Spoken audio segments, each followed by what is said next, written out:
Olá, gente, meu nome é Yolanda Silva e hoje eu vou gravar um vídeo resenha do livro Mitos e Neuroses, Desarmonia da Vida Moderna, do autor Paul Tournier. Hoje eu falarei com você somente do primeiro capítulo que diz O Conflito Interior do Homem Moderno. Eu farei tipo um diário de leitura de todos os capítulos desse livro, porque eles são super interessantes. E eu acho que em uma resenha só eu não daria conta, porque ele faz leitura com vários teóricos, é um pouco complicado de explicar. Bem, gente, Mitos e Neuroses, Paul Tournier, ele é um psicólogo, psiquiatra suíço, que trabalha, que começou como médico em Genebra, e ele é cristão. Então vocês vão perceber que a relação do livro é relacionada à psicologia, mas ao cristianismo também. Quando eu li esse livro, eu ganhei este livro no ano passado, ó, foi, como vocês podem perceber, foi no 12 de 2 de 2015, ganhei do meu esposo Robson. E eu estava aqui na minha estante já há algum tempo. Aí eu dei uma olhadinha, mitos e neurose, mitos, como eu trabalho com mitos, aí eu comecei a ler. E quando eu comecei a ler, eu simplesmente achei magnífico a premissa desse escritor. No capítulo 1, né, que é Conflito Interior do Homem Moderno, ele vai seguir uma tese que eu achei muito interessante. Ele vai analisar a história da humanidade como ele analisa psicanaliticamente um ser humano, uma pessoa, um paciente dele. Aí ele dá até um exemplo aqui do jovem que ele chama de Max, né? Que ele usa o exemplo de médico de um jovem Max que é revoltado com o pai, e ele tem problemas na escola, não consegue se adaptar na escola, e ele já está com 17 anos, já entrando na maturidade, mas ele tem conflitos internos terríveis, angústia, depressão. E aí Paul Tournier vai dizer o seguinte: assim como ele analisa psicanaliticamente o homem, no caso o exemplo que ele dá do Max, né, que ele usou a palavra Max bem sugestivo, ele analisa a humanidade. Ele vai dizer que nós, né, assim como a humanidade é como um ser humano, seja homem ou mulher, criança, depois de ser criança, vai para, tem todo um aprendizado, né, da educação do pai e da mãe, né, que é aquela fase do aprendizado. Depois vem a adolescência, que é a fase em que você se rebela, e aí vem a maturidade, né. Quando chega a maturidade, as consequências da sua vida na adolescência, na infância e adolescência, elas vão se expressar de forma ferrenha na maturidade, ou de forma grandiosa, né? No caso, Tournier, ele vai dizer o seguinte, que ele divide, assim como acontece com o ser humano, a história da humanidade comparada ao desenvolvimento do ônibus. A infância, para Tournier, é comparada à antiguidade. A antiguidade, gente, era a época em que a humanidade era embasada o quê? Na mitologia. Ele tentava explicar o inexplicável por meio de narrativas que davam como é que sentido à sua existência. É como ele diz aqui, é a fase da infância, a fase da antiguidade é comparada à infância, em que você aprende por meio da metáfora. E nós podemos ver que quando você vai lidar com criança, você leva um conto infantil em que trata do bem e do mal, em que a pessoa que segue de forma errada ela acaba sendo prejudicada. Então é uma forma de você ensinar de forma didática, né? É tanto que nós usamos muito a metáfora, muito, no caso Cristo, as parábolas, né? Para ensinar, né, a criança. Aí ele diz que mais à frente, né, quando vai passando o tempo, ele vai dizer que a humanidade da antiguidade, né, aquele conhecimento rudimentar pautado em mitos, passou para uma cultura mais rebuscada, em que ele chega na Idade Média.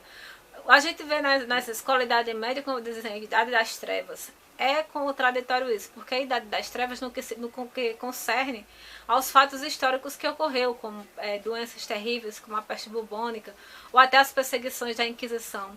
Mas, intelectualmente falando, a igreja produziu muito, a igreja cristã e a igreja, posteriormente, a protestante. Tanto que toda a cultura ocidental, todo o nosso conhecimento filosófico, ela foi, de certa forma, produzido e guardado nas igrejas. Até a escola hoje, como conhecemos, ela foi desenvolvida com a igreja protestante, com a reforma protestante. Então, a Idade das Trevas é nesse sentido, né, que realmente foi um período histórico terrível. Mas se você falar na área do conhecimento, as pessoas aprendiam, né, a educação pautada numa verdade absoluta, que era Deus, né? E nos princípios filosóficos que tinham, de certa forma, uma verdade, né? Tudo isso, a palavra verdade e moral vai permear, de certa forma, esse primeiro capítulo. E o que é que acontece? Aí ele vai dizer que assim como acontece com o ser humano, com o homem, seja homem ou mulher, do gênero humano, quando ele chega, ele passa por esse período da antiguidade, de aprendizado, ele chega o quê? Na adolescência. E ele vai dizer que o período histórico que é ambivalente, não, é igual ao ser humano na adolescência, é justamente o iluminismo, em que o homem, ele combate todas as verdades absolutas, né?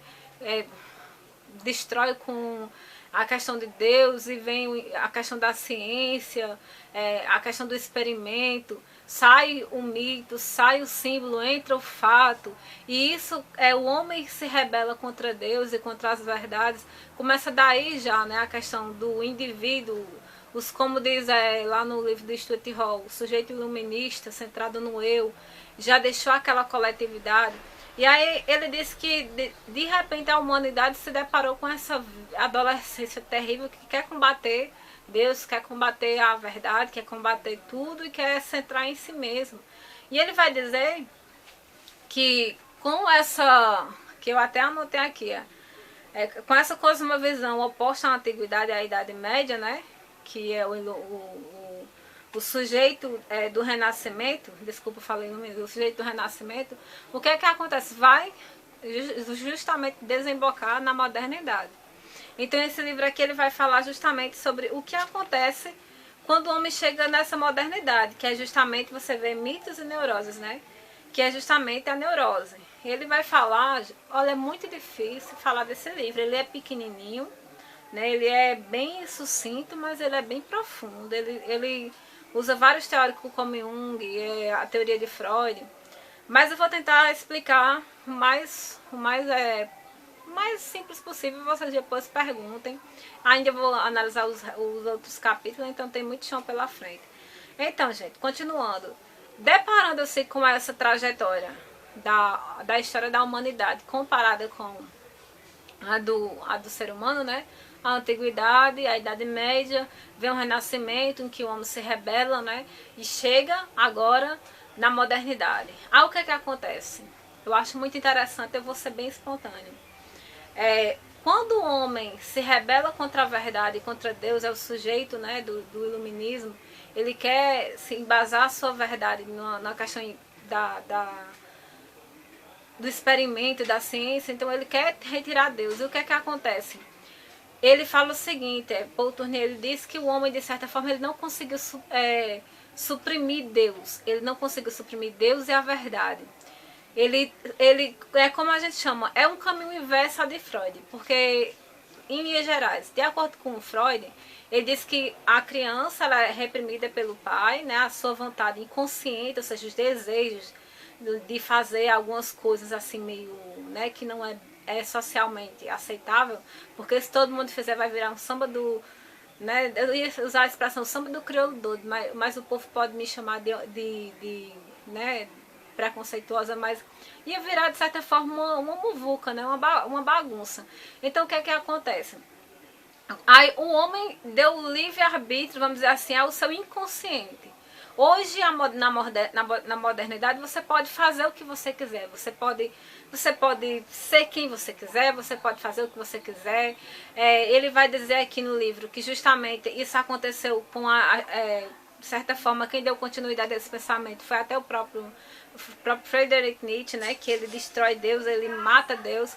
Mas ele disse que era melhor que o homem realmente tivesse conseguido matar Deus definitivamente. Não só conseguido matar Deus, como tudo aquilo que o representava, como a moral cristã, etc. e tal, para que ele fosse realmente livre, para ser quem ele quer ser. Mas o que é que acontece? Ele disse que, na verdade, o inconsciente foi liberto, mas dentro do homem, a consciência, pautada nos valores cristãos, moral, não foi suprimido, foi apenas reprimido. Então o que é que acontece? O homem, ele tenta ser livre, ele diz que é livre, como Nietzsche diz, né? Deus está morto, agora é a vez do homem, ou melhor, do super-homem. Mas esse homem livre de Deus, livre do homem, que quer se tornar um super-homem, aí está ali cheio ainda de verdades dentro dele. Então isso causa angústia, né? É tanto que quando ele tem um exemplo aqui desse Marx, né, que é o exemplo que ele usa, ele diz assim que aconselhou que o pai perdoasse o filho e deixasse ele seguir a vida dele. Mas quando ele estava livre do pai, ele percebeu que o problema estava nele mesmo. Então vocês podem perceber o quanto isso é complexo. Ele vai dizer assim que isso é o que vai causar na modernidade, como é que se diz? Essa repressão, né, da consciência. Né? Antes o homem queria tanto a liberdade, né, era para fazer tudo que queria, agora que ele tem, né, ele não consegue ser feliz, ele sempre está com angústia existencial ou a neurose. Por quê? No fim das contas, tem uma consciência lá atrás que aponta para ele a moral que ele tenta negar. Né? É interessante isso demais. Eu quero ler algumas passagens aqui que eu achei interessante que ele fala. Vou ler aqui para vocês. Eu tava tão organizado, né? Por exemplo, o homem faz isso, né? Tenta reprimir a consciência, a moral para entrar numa vida assim do inconsciente, mas ele não consegue. E o que é que ele diz aqui, ó? E sem dúvida, para escapar dessa angústia interior, o homem forjou com Rousseau, Nietzsche, Marx, Freud, doutrinas que o livrassem de seus sentimentos de culpa, mas que não surtiram efeito. Ninguém pode ser considerado responsável, proclama Nietzsche.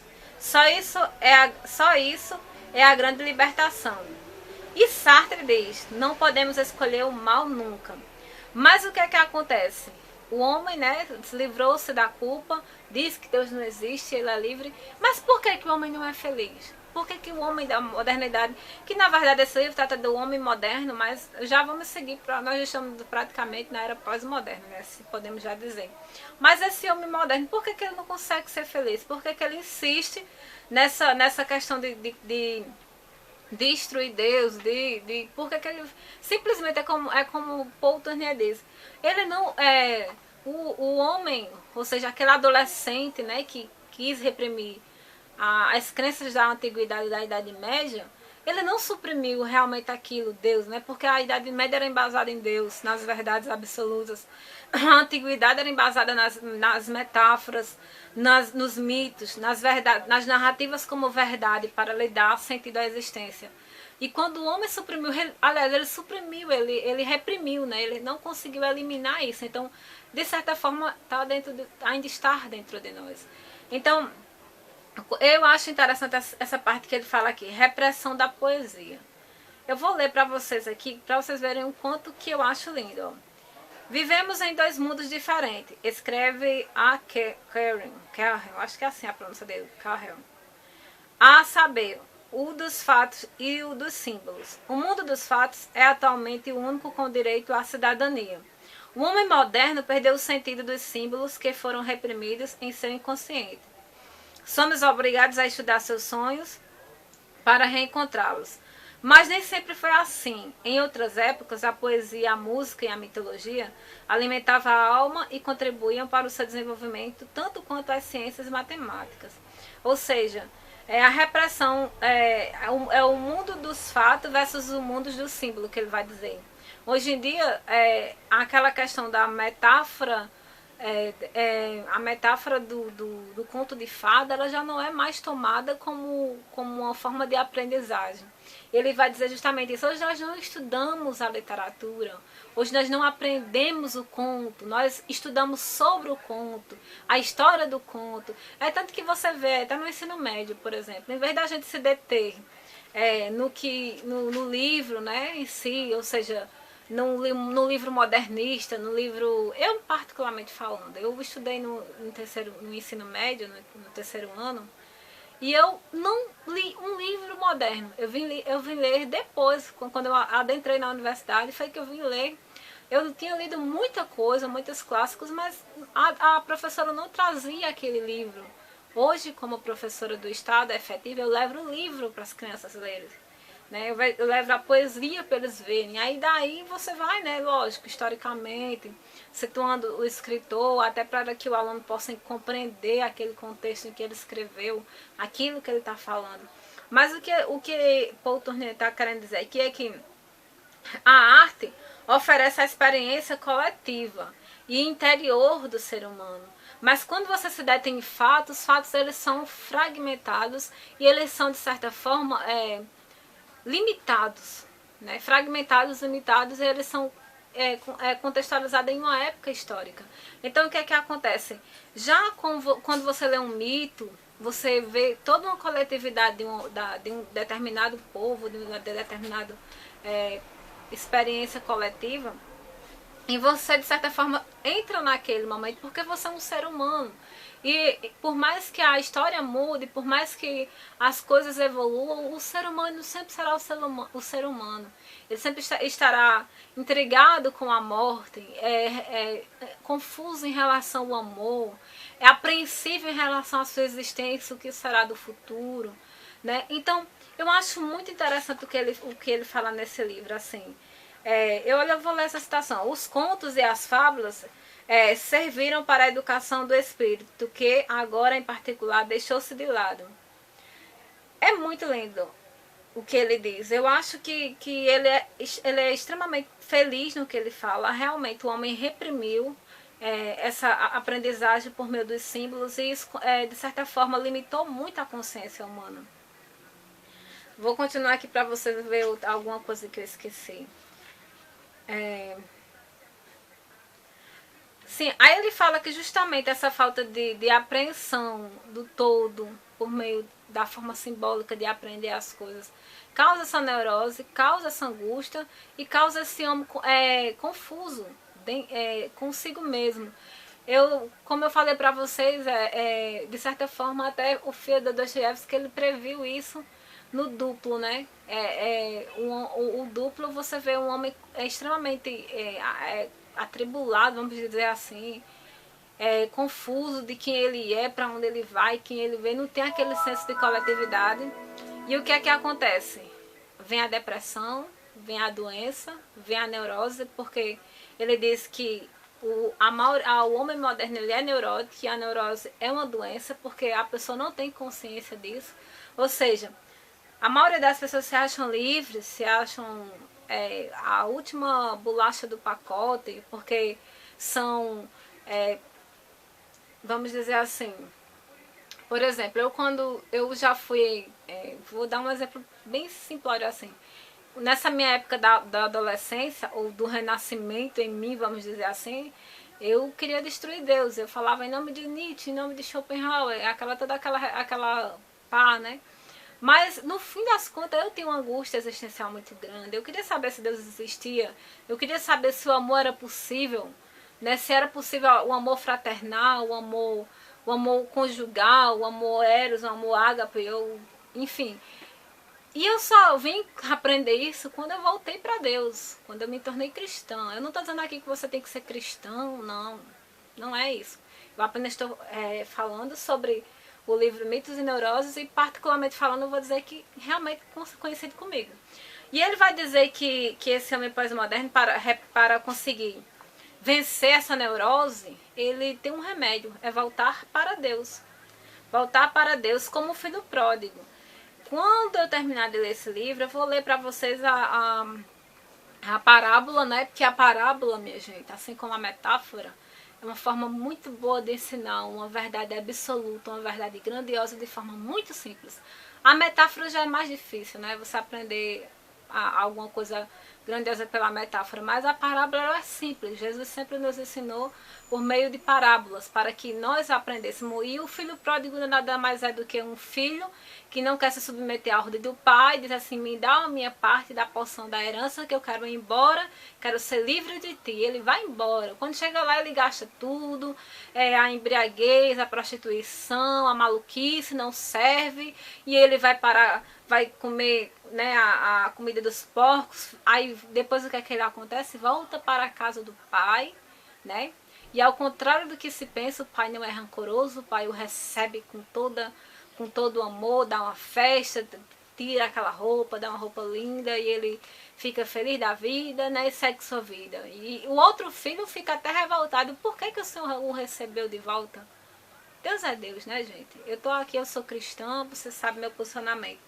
Para fechar esse capítulo, na página 41, ele vai dizer o seguinte: como se fosse um adolescente em plena crise, o homem moderno parece apresentar uma mescla estranha e contraditória de superstições ingênuas, de um ceticismo desiludido e de um espírito partidarista. Com efeito, ao reprimir os valores sem ter se libertado deles, porque na verdade deles nunca poderá libertar-se, o homem reprimiu o verdadeiro princípio da sua humanidade interior, o espírito.